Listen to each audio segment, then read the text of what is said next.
If you suffer from hip pain, you are not alone. Many people have this pain at some point in their lives, and a painful joint that doesn't function properly can be very frustrating. It can affect the people of all ages and may keep you from activities that you enjoy. Our home exercise program will focus on decreasing or eliminating your pain, improve your hip range of motion and strength, and help restore normal functional mobility. Our goal is to guide you through the exercises and provide the necessary tools in rehabbing your hip.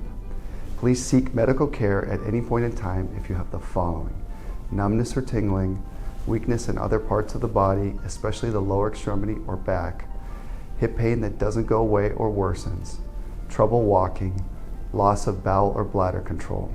When hip muscles are strong, the body is supported and can move naturally. Move slowly as you exercise and do not force your hip into a position. Do not overdo it. Here are some helpful tips for safe exercise. Only do the exercise your hair care provider suggested, and only as often as prescribed. Do not hold your breath during the exercise and try to breathe normally. Never force your hip into a position when doing the exercise. Immediately stop if you feel pain, tingling, dizziness, numbness, or lightheaded. Then talk to your hair care provider. Make sure you exercise both thighs. Thank you for allowing us to guide you through your care. Now, let's get started.